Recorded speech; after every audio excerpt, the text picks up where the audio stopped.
आज का बाइबल वचन 28 अक्टूबर 2025। याकूब 5:13। यदि तुम में कोई दुखी हो तो वह प्रार्थना करे, यदि आनंदित हो तो वह स्तुति के भजन गाए। हे स्वर्गीय पिता, सृष्टिकर्ता और हमारे प्यारे उद्धारकर्ता, हम आपके महान और पवित्र नाम के सामने झुकते हैं। हम इस पल में अपनी आत्माओं को आपके चरणों में रखते हैं। आपकी असीम दया और अद्भुत प्रेम के लिए कृतज्ञता से भरे हुए हैं। याकूब 5:13 के ये प्रेरणादायक शब्द हमारे हृदयों में गूंजते हैं कि यदि तुम में कोई दुखी हो तो वो प्रार्थना करे, यदि आनंदित हो तो वह स्तुति के भजन गाए। ये वचन हमें आपके करीब आने का मार्ग दिखाता है, चाहे हमारी परिस्थितियां कैसी भी हों। प्रभु, हम जीवन के दुखों और चुनौतियों को स्वीकार करते हैं। हम जानते हैं कि इस संसार में हर व्यक्ति को कभी न कभी पीड़ा का अनुभव होता है। जब दुख और निराशा के बादल हमें घेर लेते हैं, जब हमारा मन अशांत होता है और हमारा शरीर कमज़ोर पड़ता है, तो हम आपके पास आते हैं। आप ही हमारा एकमात्र सहारा है, हमारा अटल भरोसा है। हम उन पलों को याद करते हैं जब हमें लगा कि हम अकेले हैं, जब दर्द इतना गहरा था कि शब्दों में बयां करना मुश्किल था।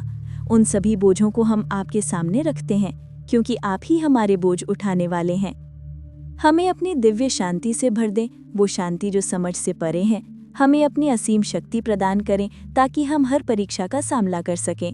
हमें विश्वास है कि आप हमारे हर आंसू को देखते हैं, हमारी हर आह को सुनते हैं और आप हमारे टूटे हुए हृदयों को चंगा करने के लिए हमेशा तैयार रहते हैं। हमें ये जानने में मदद करें कि हर अंधेरे के बाद आपकी सुबह आती है और हर दुख के बाद आपकी आशा का प्रकाश चमकता है। और हे प्रभु, जब हमारा हृदय आनंद से उछल पड़ता है, जब हम आपके अनगिनत आशीषों से अभिभूत होते हैं, तो हम आपके नाम की स्तुति करते हैं। हर सूरज की किरण, हर सांस, हर रिश्ता और हर छोटी सी खुशी आपकी ओर से एक अनमोल उपहार है। हम आपके प्रेम, आपकी वफादारी और आपकी अद्भुत भलाई के लिए अपनी आवाज़ उठाते हैं। हम अपनी आत्मा के साथ, अपनी पूरी शक्ति के साथ आपके नाम का गुणगान करते हैं। हमें याद दिलाएं कि हमारा हर आनंद आपकी ओर से आता है और हमें सिखाएं कि हम उस आनंद को आपकी महिमा के लिए कैसे जिएं। हमें ऐसा जीवन जीने में मदद करें जो आपकी स्तुति से भरा हो, ताकि हर कोई जो हमें देखे वो आपके महान कार्यों को पहचान सके। हम इस समय विशेष रूप से उन लोगों के लिए प्रार्थना करते हैं जो गहरी पीड़ा में हैं, जो बीमार हैं, जो अस्पतालों में हैं, जो घरों में अकेले और दर्द में हैं। उन सभी के लिए जो प्रियजनों को खो चुके हैं और शोक मना रहे हैं। उन लोगों के लिए जो आर्थिक संकट से जूझ रहे हैं, जो अन्याय का सामना कर रहे हैं और जो किसी भी प्रकार के उत्पीड़न में हैं। हे प्रभु, उन्हें अपनी दिव्य उपस्थिति का अनुभव करने दें। उन्हें चंगाई दें, सांत्वना दें और मुक्ति प्रदान करें। उन्हें ये जानने दें कि आप उन्हें भूले नहीं हैं और आपकी करुणा उनके साथ है। हम उन लोगों के लिए भी प्रार्थना करते हैं जो आनंद में हैं, जो सफल हुए हैं, जो विवाह कर रहे हैं, जिनके बच्चे हुए हैं और जो किसी भी कारण से खुशी मना रहे हैं। उन्हें अपनी खुशी में नम्र रहने में मदद करें और अपनी सफलता का श्रेय आपको दें। उन्हें दूसरों के साथ अपनी खुशी साझा करने और आपकी भलाई का गवाह बनने में मदद करें। हमें सिखाएं, हे प्रभु, कि हम हर परिस्थिति में आपके साथ कैसे चलें। हमें प्रार्थना के महत्व को समझने में मदद करें। ये सिर्फ शब्दों का दोहराना नहीं, बल्कि आपके साथ एक गहरा संबंध है। हमें स्तुति की शक्ति का अनुभव करने दें। ये सिर्फ गीत गाना नहीं, बल्कि हमारे हृदय की ओर से धन्यवाद और आराधना का एक उपहार है।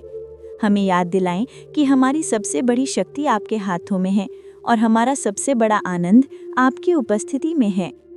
हम ये सब यीशु मसीह के पवित्र नाम में मांगते हैं, जिसने हमें प्रार्थना करना सिखाया और जिसने हमें आशा दी। आमीन। फिलिपियों 4:6।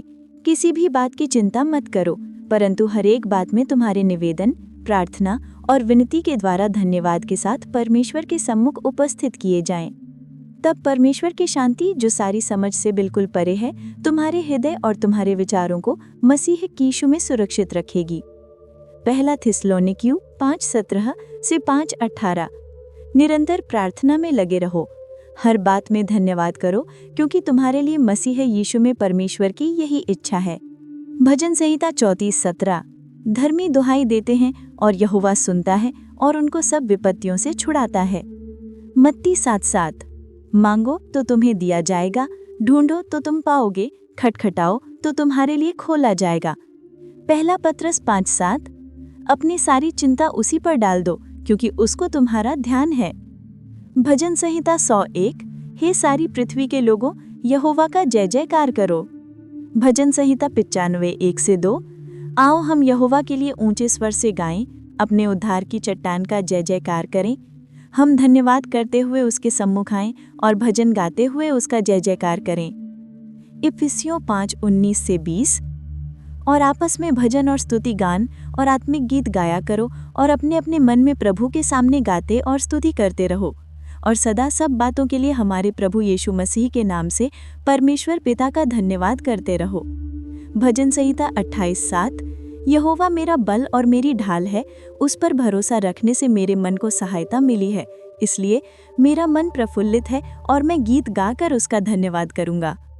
भजन संहिता 150:1-2। यहोवा की स्तुति करो, परमेश्वर के पवित्र स्थान में उसकी स्तुति करो, उसकी सामर्थ्य से भरे हुए आकाश मंडल में उसकी स्तुति करो, उसके पराक्रम के कामों के कारण उसकी स्तुति करो, उसकी अत्यंत बड़ाई के अनुसार उसकी स्तुति करो। आमीन।